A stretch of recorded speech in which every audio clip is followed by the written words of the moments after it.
just so we're clear, I actually kind of like the hire. Now that I am 24 hours almost into the Jordan Ott hiring, I kind of like the hire. And I haven't thought about the Michigan State connection once, if I'm being honest with you. Since the tweet came out, I haven't thought about it. I just don't care enough. It's so weird, the amount of people that truly care about the Michigan State connection when Jordan Ott is more than qualified. I mentioned this yesterday, guys. The Nepo baby world, I live in it. I hate it. I'm not okay with it. But that's just life. Nepotism is alive and well in this world. Brian Gregory was a Nepo baby. Jordan Ott probably got the job over Johnny Bryant because he was a Michigan State grad. But he's more than qualified for the position. And what does it tell you that Devin Booker decided, this is my guy? Stamp of approval. Seal of approval. That matters to me. Jordan Ott, from the interviews that I've watched with him, he's a very intense guy. What this Suns team needs is not a Phil Jackson, Steve Kerr level of coach coming in to build the X's and O's and get this team ready for an NBA Finals run. We are starting over. We need someone here. The Suns need someone here who is going to build a culture and an identity. And Jordan Ott looks like he's going to be able to do that. He's earned the right to be here. Matt Ishbia is what you should be more worried about than it is the head coaching hire. But before I get there, Jordan Ott, it almost feels like to me that the Suns didn't want to hire him because they knew what kind of uproar it would cause. But he just kept nailing interview after nailing interviews. And they just decided we have to give this guy the job. And just so we're clear, they should go with that guy. And I thought about this as well. Johnny Bryant was the lead assistant for the Cleveland Cavaliers. How could you take Jordan Ott over Johnny Bryant if Johnny Bryant is higher on the pecking order with the Cleveland Cavaliers coaching? And I thought of it like this, guys. Jordan Ott barely showed up there a couple of seasons ago. And according to reports, he still had a lot of duties when it came to that coaching search. But Johnny Bryant was already there. He's been the associate head coach for a few seasons now. Jordan Ott can't just jump over that guy. Both things can be true.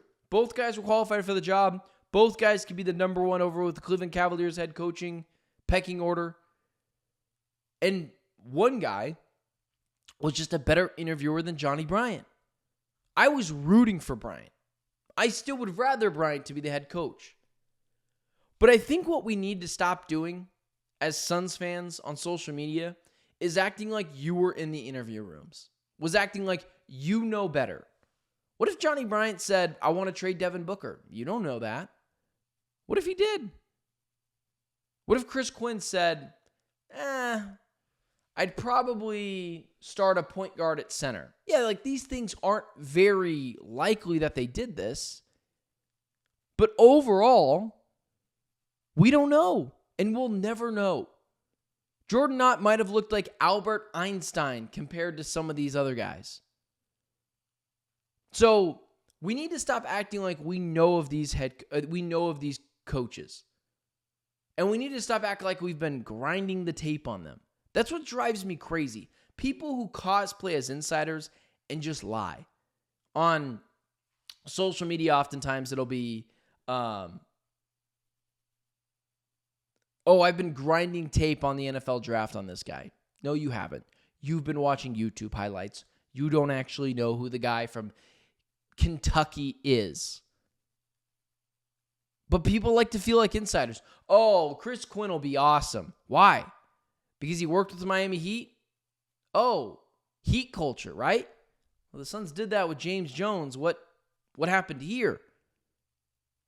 And same with Johnny Bryant. Johnny Bryant, I don't know. Maybe there's a reason he hasn't gotten a head coaching job yet. He's been a finalist before. So is Jordan Ott. I'm kind of excited what he can do with this Suns offense, if I'm being honest with you. You know, my guy Brendan Clean has pointed out to me a few times some of the things that he was responsible of, putting Bruce Brown in the center position. He's innovative. He's helped with the development of Austin Reeves. He helped take that Lakers team to the Western Conference Finals with Darvin Ham in his first year when everyone thought Darvin Ham was an incompetent buffoon. Johnny Bryant's great, but I don't know. Jordan Ott could be better. We all know it's very possible that the Cleveland Cavaliers had the wrong guy as their top assistant. It's very possible. And it drives me crazy to think that people think that they know better, because we don't. And that brings me over to the Matt Ishbia side.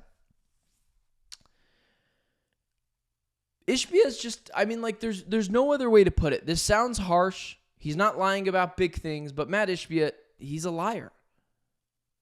He came out with a letter yesterday basically apologizing to the Phoenix Suns fan base, saying he's upset that he didn't do a better job of building a culture. And I'm trying to find that exact report in here when I saw it yesterday, but Ishbia emailed the Suns basketball operations team internally on Wednesday, taking accountability for not doing enough to establish a culture and identity in Phoenix. The Suns owner stand by that he tried running the typical NBA owner playbook of hiring experts, signing checks, and getting out of the way. Now, Ishbia expects to be extremely active in the decisions and management. That's what should scare you more than anything else. Because what if Jordan Ott wants to run the team a different ways? Matt Ishbia going to say something? We know now that Brian Gregory, why he was hired. He's not really the GM. It's Matt Ishbia as the GM.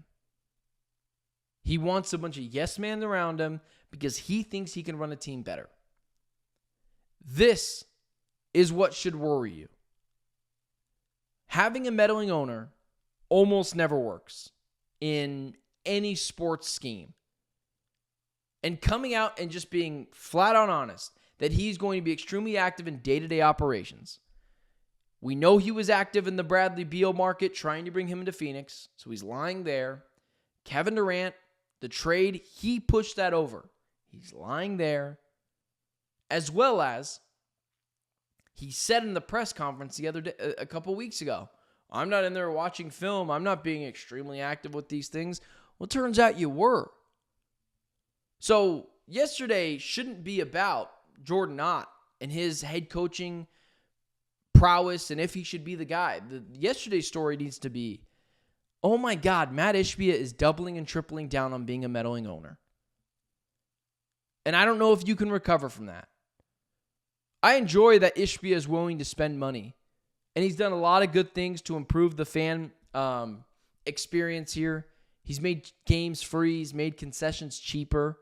Those are all really great things. Keep doing those things. Because lying about bringing Kevin Durant to Phoenix and Bradley Beal to Phoenix and probably Tyus Jones to an extent, and going up on stage and saying that you aren't meddling in affairs, but then come out a couple of weeks later in an email to staff that you're going to be very hands-on and try to build a culture in Phoenix. This is what should worry you. Because meddling ownership, not putting the right guys in charge, is what's going to cause this team to tumble downhill. And I got to be honest with you, I can't believe more people weren't talking about this yesterday. Matt Ishbia is on a path to being one of the worst owners in the NBA, just from a basketball, obviously, standpoint. He's obviously a good fan experience guy.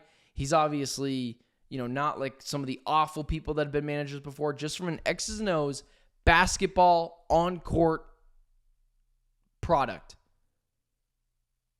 The Kevin Durant, Bradley Beal, Devin Booker thing didn't work out here. He was a part of that. He brought Tyus Jones here. That didn't work out. And now he's meddling in affairs even further. He's putting his guys in charge. That is not what good owners do.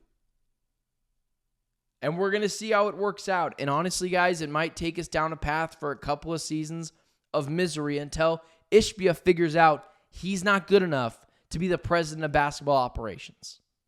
So, yesterday, I feel like the lead was buried. It wasn't Jordan Ott and his experience. It was Matt Ishbia starting a dictatorship with the Phoenix Suns. And we'll see how that goes. I'm not very bullish on it. I think it's the wrong move. But ultimately, it's Matt Ishbia's team. He's going to go as the wind blows him.